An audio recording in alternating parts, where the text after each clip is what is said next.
سلام طلعنا بالنافطواتنا كبراتن بيتساب تقرأ برودكاست سيرفيس نعلت حموس عصرت عدة مقاويت كلتشون عصرت شمون تنام تمرات ستواردو حدشتي أنا ويح معوالتات حيزنا لكم قريبنا لنا حبراوت عنتكم سنة كام بمعدام نابزرزراتهم تسقاقرنا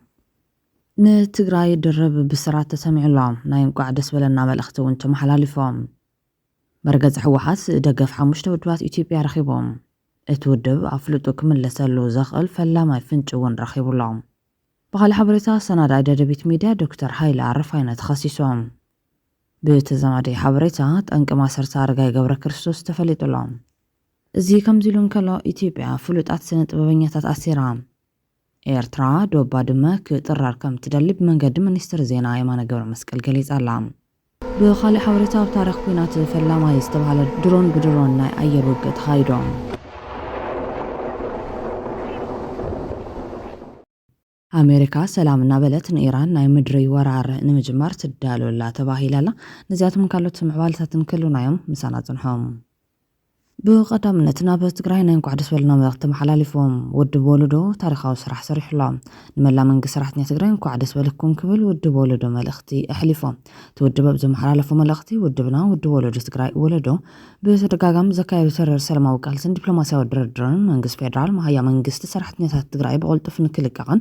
وقعوا سنة محلالي في اللوزبل بالسرعة تسمع خوينا بمعطل دما ودبنا مهيا سرعتنياتات كاب زخون بوليتكاو إيداتا ونتنزاب زخون من قديم بقطتانا ولك حساب بانك نكاتو زغربو قبراوي مفتح تقبال نتزرغا وكانت خونا أزو تيكنيكاو مسرح نمزرقح زو السرقيزي نعلتاو هي وتسرحتنياتاتنا وحدقا هيلونا كيتون بمسكا تخفليت بهتو نكفتزان بزكايد نايزاتات وسانك تسجاتا غير لك ولا وستيرام أبا موداتا زي بزتن لزبن زي فتح بوليتكاو تساقم كم زي لزرقاقت وسانا مخان زامن ودبنا ودبو ولد تقراي أبو موداتا صراحة من قصة تقراي كاب فقد كاوت أزقبا زغون عين السيحقا مقرات معايا تودي وكانك تقالس تساويتنا نعربنا ودبنا مسل صراحة نياتات بزلع من قد كساب زرقاقز قالسو حيو لكم زغلصل يفلت كبل ما الأختم على الفلوم بحاطيرو ودبو ولدهم فيدرال من قصة دحر مميات اتمهيا نافح الحل من قصة صراحة بانك أكاونت نكاتو بيرو فاينانس ناف فيدرال دبداب بمتحف نافح الحل صراحة من قصة أكاونت اتوليلو نكفلت زبل من لاش دحر مركاب مسا بيرو فاينانس زلو من لاسن حدش تكنيكاو مسرح نمزرقحن زوسدو لجيزين تحسب بمقبار أو كذلك المفتح سكاب زركاب تسيم هيا من قصراتنا نبيرو فاينانس نكلك أغيو أما سيتوسيون زلام بتقبار تشاريفو كتقبار تسفان نقبر نزقدم مجن لعلم سجانا نتقال تزكيرو دبنبل تتصاري أو انتاو خوينو هيا أنا بحساب سرحتنا من قصتي بغض تازات والمسرح كله يخل جوز بالحتو زلعله زعبا خوينو اللام فيدرال من قصتي نخللات كاب زوا دقومات نما هيا استمدوها بغضتها نبي سرحتني تات مسدتو اتيز تعرف ماني يكوسدوز بالحتو زلعل وقنات فيدرال منقستي مالتهم بلتقنا أزوار كعد قالوا ديو كم تنسرحني هاد تكالات فيدرال كلن زقبا ناكلتشن عسى تربعة نام تمرت ماليسون مغتل هزب زو على مالتيو حوحات نكوينات كابزو على بلتقنا يشمتو الكا موقت انتاي ملسالو زو بالحتوتات زلعل وقنات كام هيا وزاي زلون اي مسارة المعطلبات ملكتك زبل أقداس حتوون نالعالو يوم بزيكازي إزي مسارة ومسل زيقاتات كنسو بعلو خلكيلو ماليسو مسدادو انكوا دسولنا زبل ديو زبل حتوون زوسخو قنات مس فيدرال تزرعلنا باجت هلقنا زول زلو سوات نزوم حتوتات ملسك وكم زقبا قليصم يوم باجت نمغلكال انقصنا مرحنا تودب كم مغنيات مغراو تريرتو عامو زقطمو زلو خوينا تግራይ ውሽጥ ኢትዮጵያ ስካብ ዘላ መሪሕነት ወደብ ያንቀጽ ብዘይ ገድስ መንግስት ኢትዮጵያ ንትግራይ በጀት ክለቅን ግልጋሎት ክብን ግዴታ ኣለዎም مخنياتو ازي حيدات نايت قجل سوات كن ركب بمال او لعل حزب زقبر حبرا قطعات يوم حوحت زلز عنقص عيلو كاب تግራይ قبرن مكب عديو علن بجت مالت كلن كلات تعدز معقوله هفتا قرنبر بحد ماخلا منقست زوهاب رطوان يكونن حوحت سلازطلقكم بجت يكلكل تبل تغارو حفروم بلصقناون كاب حوحت زغفا كمنقست يزبل ترر طعامون عصلام زخونه خوينو ناتي باز دموز بمنابر هيوتو زغبر سرحنا منقستي زغبر زلو منقصاص تسفا زم خواني زغلت زلام قلمنا بتخالي زحقوس زينا نتግራይ مسجارنا أسيبنا الزرارة بزينا كنقدم أب تاريخ كينات فلا ما يستبهل درون بدرون نياير وقت خايدهم سبال بونفرت روسيان يوكرين أب أير زكايدو وق حدش كستت كوين تمزجي بالله يوكريناوي تناي مكل خال سبال بونفاريت نحنت نينوي حرقات دهساس قبر زنورت سبال بونفاريت روسيام أب سمايات قولي باكتو دعان كلا زر تنقصاص تزرقحو الزرارة بزعوا خوين اللهم زحدش داريو كابت بسبب استقبار ناي مدرن سمايم كينات ناب سبال بونفاريت قبر وق مستقارو زرن درون أب زمناو كينات زتصاوتو زلو نعبيز خي زلو زاقول لهن يوم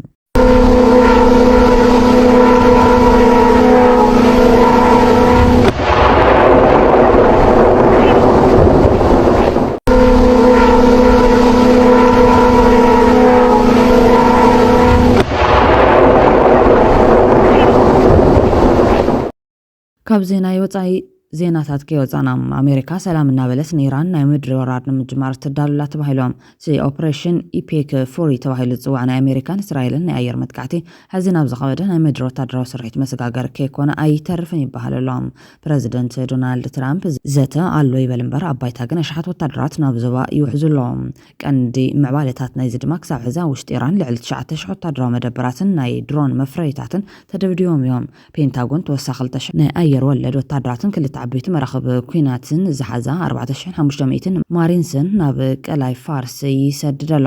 ማርኮ ሩቢዮ ኣሜሪካ ነታ ውሽጢ ኢራን ዘሎ ኒኩለራዊ ንዋያት ብሓይሊ ንምቁፅፃር ወታደራት ናብ ምድሪ ሙራድ ከድልያ ከም ዝኽእል ኣሚቱሎም። ኣሜሪካ ንኢራን 15 ነጥብታት ዘሎ ናይ ሰላም እማመ ሰይዳትላ ነይራ። ኣሜሪካ ብሰላ ዑደት ፓኪስታን ኣቢላ ንኢራን 15 ነጥብታት ዘሎ ናይ ሰላም እማመ ቅሪባትላ ኣላ። እዚ እማመ እዚ ንኢራን ካብ ኒኩለራዊ መደባታ ሙሉእ ብሙሉእ ክትእለም ንጉጅለታት ሂዝቦላን ሃማስን ደገፍ ክተቋርፅ ከምውን መስመር ሆርሙዝ ንንግዲ ዓለም ኩሉ ግዜ ክፉት ክኸውን ዝሓትት እዮም። ኢራን እዚ ውዕል እንተተቀብላቶ ኩሉ ዓለም ለኻዊ ማዕቀብ ክልዓለላ እዮም። ኣሜሪካ ንሲቪላዊ ኒኩለራዊ ፅዓት ክትሕግዛ ዋጋ ነዳዲ ካብ ትሕዝ ዘሎ ልዕሊ $100 ብዓብዩ ክጎድል እዮም። እዚ ድማ መላእ ዓለም ዘሎ ናህር ዋጋታት ንክረጋጋዕ ክሕግዝ እዮም። ይኹን እምበር ኢራን ነዚ እማም እዚ ዘይርትዐው ብማለት ትነፅጎላ። ኢራን ብወገና ወታደራት ኣሜሪካ ካብ ወሽመጥ ፋርስ ክወፁን ናይ ኩናት ካሕሳ ክኽፈለላን ትሓተላ። እዚ ድርድር እዚ እንተፈሺሉ ዋጋ ነዳዲ ዝያዳ ክወስኽን ዓለም ለኻዊ ቁጥባዊ ቅልውላው ክኸረርን ከም ዝኽእል ይግመት። ድርድር ዝን 2026 ዝዓበየ ፋይናንሳዊ ድርድር ኮይኑ ተመዝጊቡሎም። ብጭብጥ እውን ኢራን ብፕረዚደንት ኣሜሪካ ዶናልድ ትራምፕ ዝቐረበ 15 ነጥብታት ዝሓዘ ውጥን እማመ ሰላም መፅጋቻ። መንግስታዊ ቴሌቪዥን ኢራን ፕረስ ቲቪ ንላዕለዎት ሰብ ስልጣን ፖለቲካን ፀጥታን ሃገር ብምጥቃስ ከም ዝፀብፅቦም ኢራን ነቲ ኩናት ተቋርፆ ባዕላ ክትውስን ከላን ናታ 5 ቅድመ ኩነታት ክማልኡ ከለውን ጥራሕ ኢላ። እቲ ኩናት ጠጠው ንክብል ዝፍፀም ዘሎ ወራርን ቀትለትን ሙሉእ ብሙሉእ ደው ክብል እቲ ኩናት ዳግማይ ኣብ ልዕሊ ኢራን ከም ዘይኽፈት መተማመኒ ኩነታት ክፍጠርን ሓቲታ። ኣብ መወዳእታ ድማ ትራምፕ ኔታንያሁ ሙጃታዋ እንታይ እዩ ዝብል ሕቶ ኣብ ቦትኡ ኮይኑ ኣብ ጉዳይ ማእኸላይ ምብራቅ ፅቡቅ ትንታነ ዘቐምጥ ኣብ ቀረባ እዋን ተኣሲሩ ዝነበረ ሸዊት ውዳሴ ብናተይ ትዕዝብቲ ኩሎም እቶም ሕዚ ዘለዉ ምዕባለታት ዝጥቅሙ ናብ ሓደ ኣንፈት ይሉሎም። ኣስዒቡ ድማ ኣሜሪካን እስራኤልን ናብ ኢራን ኣጋር እግረኛ ሰራዊት ዘካተተ ምሩፃት ኢላማታት ትኩረት ዝገበረ ውሱን ወታደራዊ ወራር ንምፍፃም ዘድልይዎም ቅድመ ምድላዋት ይገብሮን ሰብ ሓይልን ኣፅዋርን ቦታ ንምትሓዝ ዘድልዮም ግዜ ይገፁን ዘሎ ምዃኖም የዘረዳእ ዝብል ኮይኖም። ስለዚ ተዝغنى ዝተዋለደ ናይ ኣየር ድብዳብ ወፍሪ ኣሜሪካን እስራኤልን ባዕሉቲ ዋና ኦፕሬሽን ዘይኮነስ ነቲ ቀፂሉ ዝመፅእ ገዚፍ ወታደራዊ ወራር ክፋል ክልተ ናይ መወዳእታ ጉስጢት ንፃፍ መንፀፊ ማለት እውን ባይታ መፅረይ ወይ መንገዲ መጋልሂ ቀዳማይ ምዕራፍ ጥራሕ ክኸውን ይኽእል እዮም። ናተይ ጥርጣረ ንስዮም ካብኡ ኸ ውፅኢት የምፅዶ ወይስ ከመይ ይውዳእ ካሊእ ሕቶ ኮይኑ ብማል ይገልጾ። እቲ ወራር ከም ናይ ኢራቅ ዓይነት ሙሉእ ወራር ኣይኸውንን። ምክንያቱ ኢራን ብንፅር ሰፊሕ ጂኦግራፊን ጠንካራ ሓይልን እዮም። ነዊሕ እዋን እውን ዘይፀንሕ ወታደራዊ ስርሒት ክኸውን ይኽእል እዮም። ግን ትስዒቡ ዝመፅእ ክኸውን ይኽእል እዩ እቲ ናይ ብሓቂ ወታደራዊ ወፍሪ። እቲ ክሳብ ሕዚ ዝረኣናዮ ነቲ ባይታ ንወራር ናይ ምድላው ጥራሕ ክኸውን ይኽእል ክብል እውን ይውስኽ። ኣብ መወዳእታ ስጉምትን ተግባራትን ኣሜሪካን እስራኤልን ይድግፍ ኣይኮንኩን ዘለኹ ዝረኣየኒ ግን ንሱ እዮም።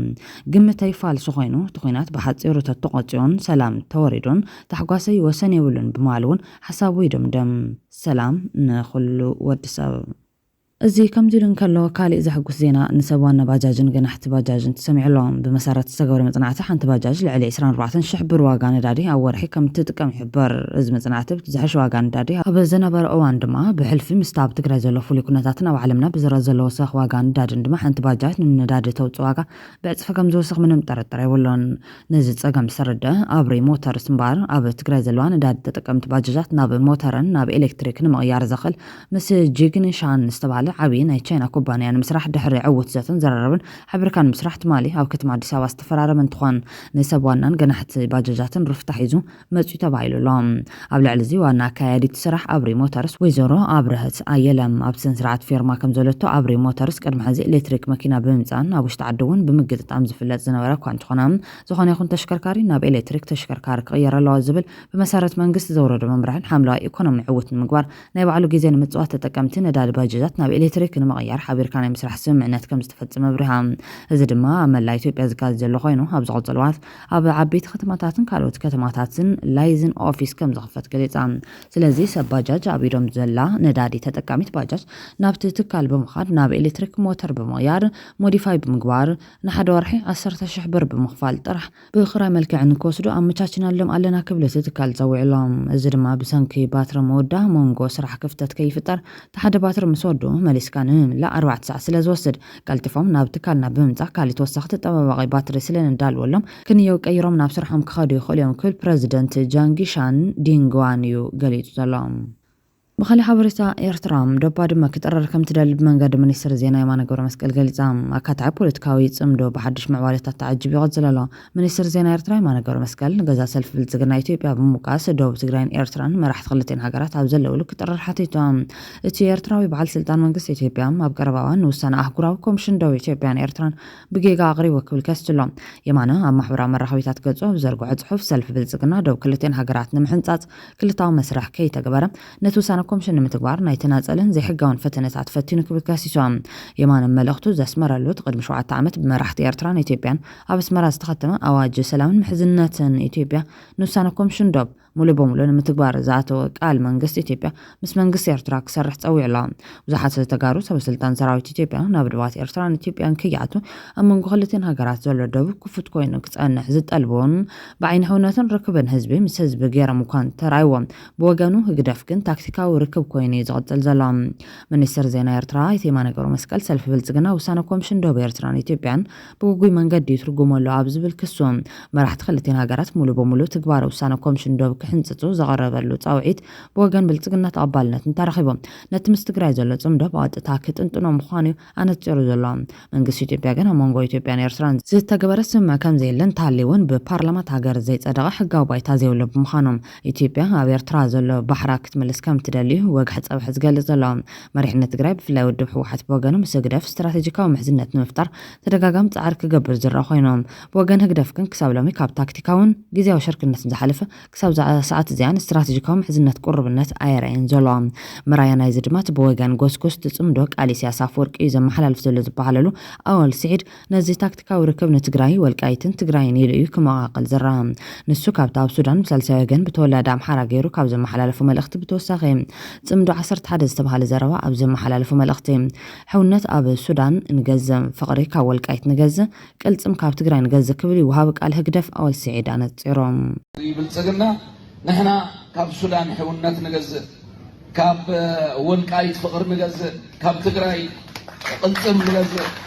نزي ملختي بتنقع زملكت وجنات دمام أبزي خلتنا تطرحنا العل نهجدف زي الواد قواميهم قدام غيكاب تجراي قلصم نجزم على بهوة ملامل مناسي تجراي عمر سلطان هجدف من نوحن تاع الداخليونات من زجاج زلو إيرترا كاب سجات كينات يكلاخل عدمي قتل كلاي كولقايت فقر نجزم على دمه ولقايت أكل تجراي لا جزات تجراي كم زي كونت يرجع جزلام إذا دمه نفانه مريتكم يولام فقر دمك شمت مخانه يجلس الله بمال مسجدف تساميدك برسات هلكيت تأميت حسم صغايت راح تخسب صباح ناب تجري ذاته اللي عدن ترخيبه 4-5 شح مناسي تجري كسلتنا لكم مليون تسبع له قفيفو انت تسبع لهم قفيفهم هيوام بوم مناب سوا ويكور منع وسيدو انت دلين السودان تدلين يمن كشيت يزر رأي زلام إذا ما كاب تمكرون فلت قدام أبز انت تاكوين تجري كاب هاجر الصوماليا كسلتنا مزمزم وتدرس ناب تجري يتي كم زور دوم نك 4 تذكروا كبليت انقام بمعزل بهاجي هجدف كوينات كاب عدو أرحيقو بمسوات مناسي تجري حوي أو جيدو كسحنن كابز تجري بخفر مناسي وسيدو بدولارات كشيت انترحيب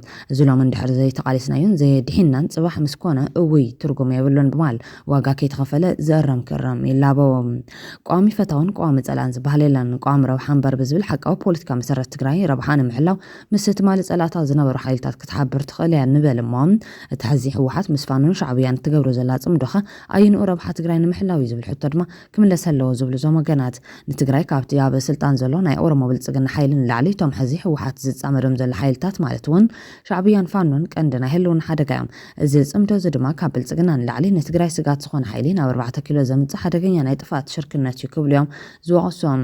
ኣብዚ ኣትሪ ረቢሎም ዝነቕፉ ወገናት እዚ ጽምዶ እዚ ካብ መሰረቱ ስትራቴጂካዊ ረብሓ ትግራይ ንምሕላው ዝዓለመ ዘይኮነስ ውሕዳት ሰበስልጣናት ካብ ዘለዎ ውልቃዊ ናይ ውሕስና ስጋት ዝፈለቀ እዮም ንውልቃዊ ውሕስናዎም ክብሉ ድማ ንትግራይ ከም ፖለቲካዊ ኣቕሓነት ብምጥቃም ናብ ዕዳጋ ዘቕርብሉ ሓደገኛ ፖለቲካዊ ምንፍቕና ክብሉ ዝገልጽዎ ኮይኖም እዚ ዘይቆድስ ጥምረት ትግራይ ንሻዕብያ ድፋዕ ንፋኖ ድማ ናብ ስልጣን ዝድይበላ መሳለል ኮይና ከተገልግል ዝገብረን መሰረታዊ ጠለባት ትግራይን ዘለዓለም ዘይምልስን ሓደገኛ ኣካይዳ እዮም ጽምዶ ሻዕብያን ፋኖን ብስልሒት ትግራይ ንምብራስ ንምውራር ካብ ብልጽግና ዓርሶም ንምክልኻል ንብልጽግና ንምጥፋእን ልዓተ ስልጣን ንምሓዝን ብደም መንእሰይ ትግራይን ብዋጋ ትግራይን ኩሎም ዓላማዎም ብሓደ ግዜ ንምስኻዕ ዝጥቀምሉ ዘለው ስልቲ ክብሉ ይቃወሞም እዞም ውሕዳት ሰበስልጣን ድማ ብዝኾነ ይኹን ዋጋ ትግራይ ውልቃዊ ጥቕሞም ንምውሓስ ይኽድሙሉ ለው ኣወል ስዒድ ኣብ ከሰላ ዝተዛረቦን ጎዲፋይ ጥላሁን ኣብ ለማጣ ዝመደሮን ናይ ዝነፀብራቒም ክብሉ ይናቕፎም እዚ ጽምዶ እዚ ትግራይ ዳግም ቅንዕ ከም ዘይትብል ገይሩ ክሳዳ ዝሰብር ዘይትካህል ቄትን ዕንወትን ዘስዕብ ከምኡ ድማ ተወሳኺ ግዛት ትግራይ ዘስእን እምበር በዚ ጽምዶ ዝመለስ ግዛታዊ ሓድነት ትግራይ ኮነ ዝረጋገጽ ረብሓ ትግራይ የለን ክብሉ እዮም ዝሞግቶም በዓል ጎዲፋይ ጥላሁን ግን ነዚ ብትርክ ክቃወሙን ወሓሰላዊ ትግራይ ገይሮም ክሰብኩን እዮም ዝረኣዩ ክቡራትን ክቡራናን ኣብዚ ክልተ ጫፋት ዘለኩም ርእይቶ ከተቐምጡ ትኽእሉ ኢኹም ሻዕብያ መንግስቲ ኤርትራ ኣብ ታሪኹ ዋላ ዕጥቂ ቃልሱ ገይርዎ ዘይፈልጥ ንትግራይ ይገብር ሶማሊ ኣብይ ኣሕመድ ንኤርትራ ሒዙ እናንተ ነይሩ ኤርትራ ክንሕድግ ቆም የለ ኣወል ስዒድ ዝዛረቦ ዘሎ ኢሳያስ ኣፈወርቂ ዝዛረቦ ዘሎ ትፈልጡ ግበኩም ትኽትርድዋ ዘለኩም ታይሶቕ ዝብል ዘሎ መንግስቲ ኤርትራ ኣወል ዝበልኩሞ ኣይጠፍአኩምን መቸ ኤርትራ ናይ ዓለም ስርዓተ መንግስቲ ጣዕም ጥውቕ እዩ ተዋረድ ኣለዎም ስርዓት ኣወል ስዒድ ዝዛረቦ ዘሎ ኢሳያስ ኣፈወርቂ ዝዛረቦ ዘሎ ትፈልጡ ግበኩም ኣነ ዝዚ ገይረ ክብለ ይደሊ መዓልቲ ክዛረቦ ፈልጠ እየ ስሬትሊ መንግስቲ ኤርትራ እዩ ዝምራሕ ጽምዶ እዚ ኣብዚ ኣለ ነባር ተጋደላይ ኣብዚ ኣለኹ ነባራት ተጋደልቲ 17 ዓመት ሓቢርኩም ተቃሊስኩም ኢኹም ካብ ኣዲስ ኣበባ መካናሊት ሒዞም ሰኻትኩም ተቃሊሶም እዮም ሽረ 604 ኮር ክድምሰስ ከለ ተሳቲፎም እዮም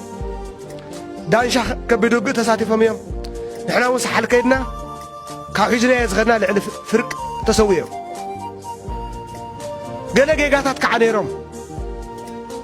ናይ 77 ድርቂ ሱዳን ገለ ነልዕሎ ቶም ጸላእትና ባዕልና እውን ጽልእ ክንሰብኽ ከለና ይኹን መሲልና ታተባዳደልናየ እምበር ታጽቡቕ ተጋባርናያ ይነልዕል ስለዚ መንግስቲ ኤርትራ ልዕሊ ህዝቢ ትግራይ ልዕሊ ትግራይ ዘሎ ይሰርሐሉ ዘሎ ሓንቲ ርግፀ ያ ኮይነ ዛራ ሻዕብያ መንግስቲ ኤርትራ ኣብ ታሪኹ ዋላ ዕጥቂ ቃልሱ ገይርዎ ዘይፈልጥ ንትግራይ ይገብረሉ እንታይ ገይሩ ኣብ መዓልቲ ነገር ዋይ ጠያሞም ነቶም ደቅኹም ዋይ ኣብዚ ኩልኹም ሓደ ሓደ እኒአኩም እንዲኦም እንደ ሃዝና ግዛዕ ሒዝካ ነርካ ሃዝና ስታይ ነይርዎ ግዛዕ ኢልኩም ድሕተትዎ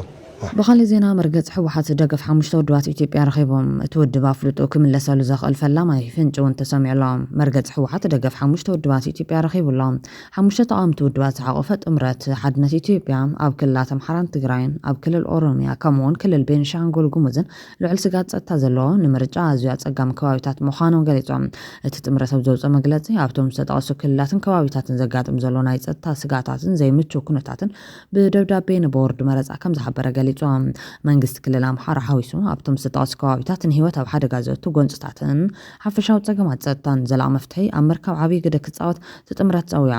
ኣብቶም ዝተጠቐሱ ከባቢታት ቋሚ ፍታሕ ክሳብ ዝርከብ ሕፁያቱ ከም ዘይንቀሳቐሱ ዝገለፀ ጥምረት ኣብቶም ዝተጠቐሱ ከባቢታት ቋሚ ፍታሕ ክሳብ ዝረክብ ካብ ህዝባዊ ፖለቲካውን ጥፈታትን ከም ዝቁጠብን ቀጻሊ ስጉምታቱ ብግልፂ ከም ዘፍልጥን ኣፍሊጡሎ እዚ መርገፂ ነታ ናይ 5 ውድባት ጥምረትን ሕወሓት ካብ ረወፅ ፀንሒ ፃዊዒት ሰላም ዝድግፍ እዩ ብተዘመደ ሓበሬታ ውድብ ኣፍልጡ ክምለሰሉ ዘኽእል ፈላማይ ፍንጭ እውን ተሰሚዑሎ ሕጋዊ ኣፍልጡ ሕወሓት ክምለስን ናብ መረፃ ክትሳተፍ ክግበርን ይግባእ ኢሉ ግንባር ናጽነት ኦሮሞ ኦነግ ድሌት ብልጽግና ዘንጸባርቕ መልእኽቲ የመሓላልፍ ክህሉ ከም ዝኽእል ድማ ገለሪቱ ሃብቲ ጠቂሞም ኣለዎም ኣሃዱ ሬድዮ ኦነግ ተቐይሱ መጋቢት 15 2018 ዓ.ም ኣብ ዘርግሖ ሓበሬታ ከም ዝበሎ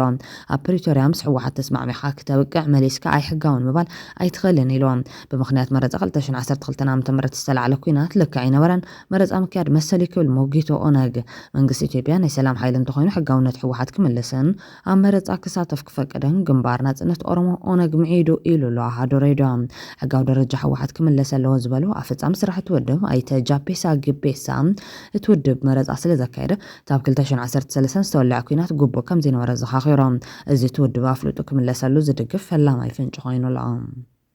ኢትዮጵያ ፍሉጣት ስነ ጥበበኛታት ኣሲራም አርቲስት ሰራዊት ፍቅሬ መንሱር ጀማል ልጅ ካልድ ዳንኤል ተገኝ ኢቢኤስ ጋዜጠኛ አርቲስት ይገረም ደጀኔን አብርሃም ግዛውን አጋምሸት ኣብ ትሕቲ ቀይዲ ፌደራል ፖሊስ ከም ዝኣተው ይሕበር ኣሎ ጠንቂ መሳርዮም ድማ ዘይሕጋዊ ሌላ ኣካይዶም ገንዘብ ብምጥፍፋእ ተጠርጢሮም ተባሂሉ ኣሎ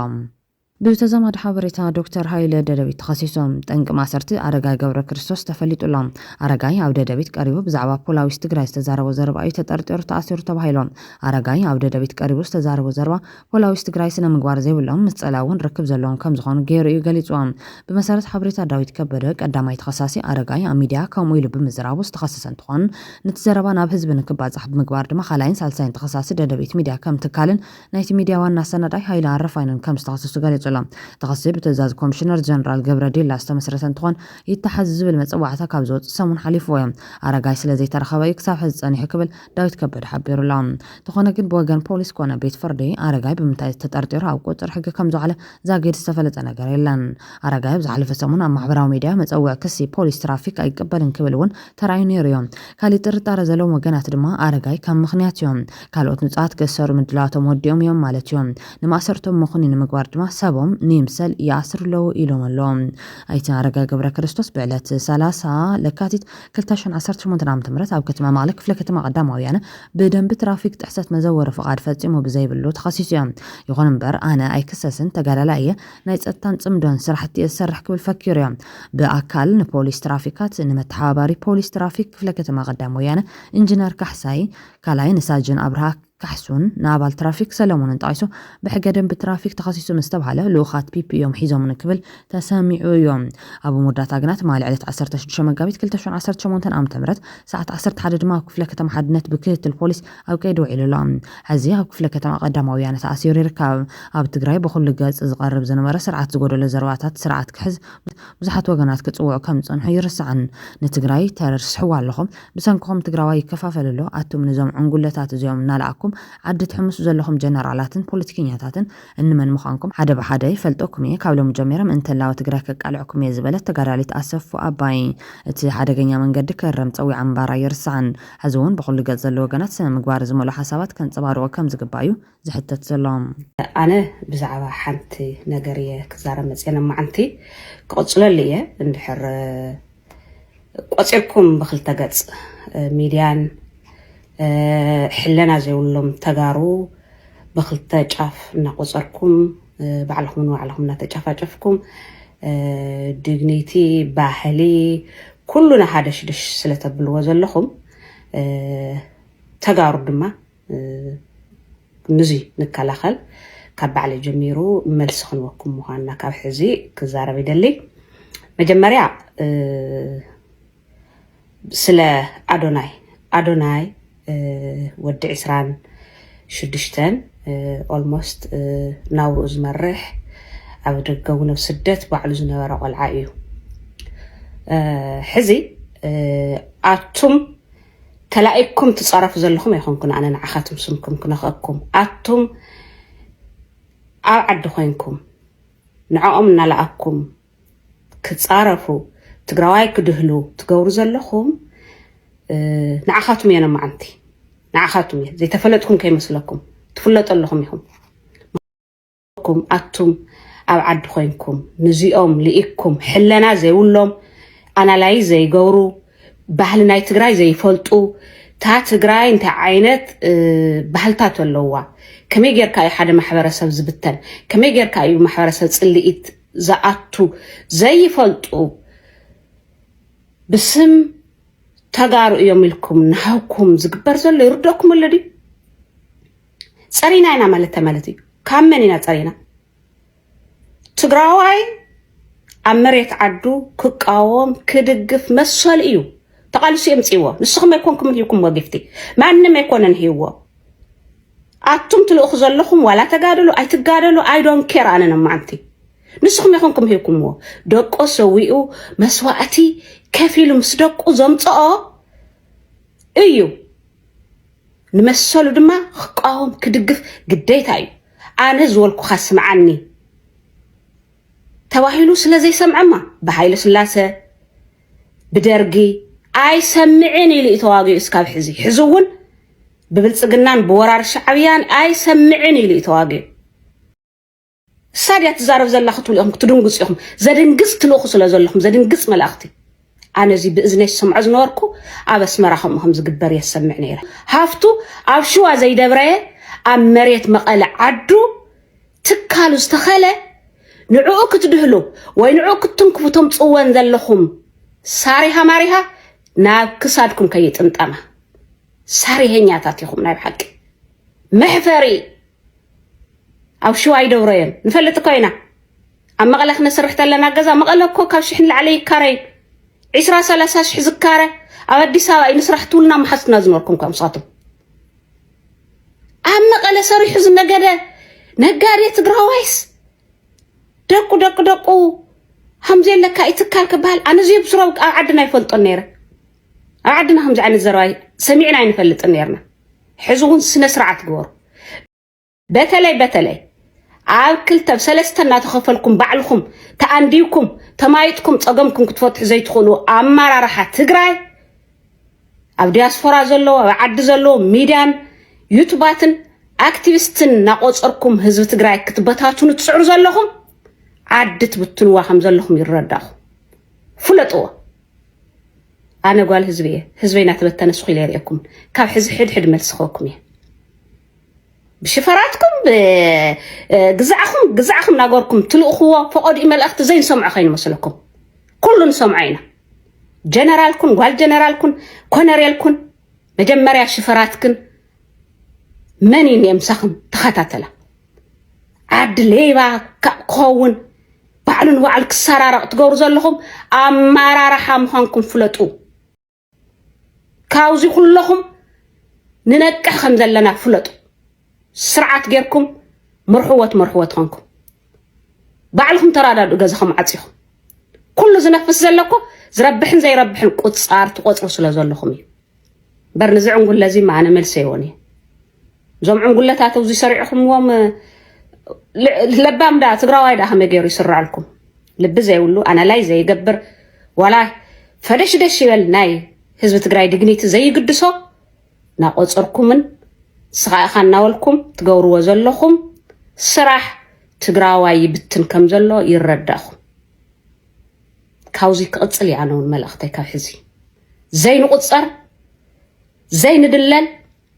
دغنيتنا حزبنان مسل حزبنان كشرشر سخوينا زين رئي تقالست دما كاب حزب تزفرحهم كنجمرينا كجمريان حدكم زي تفلطوا زلهم كي مسلكم مدر الليبا سوري نتصرفي حواتي مخنياتي خافوكم اني سمعكم لنا كبدابه نسمع لنا هنا سقط صالح مصليه انت خيلنا ناكب عند حيل سبنا لبامات عندنكم مخيرنا عندنا اكبه سديو تسرحهم مبتان تقراواي مبتاني تسرح كاب حزب العلوهم يصفوا يغني اللي تملكت الشرق ورلي يبصحي نوزن مرحتي كانوا خمسيه بدن بتزاجي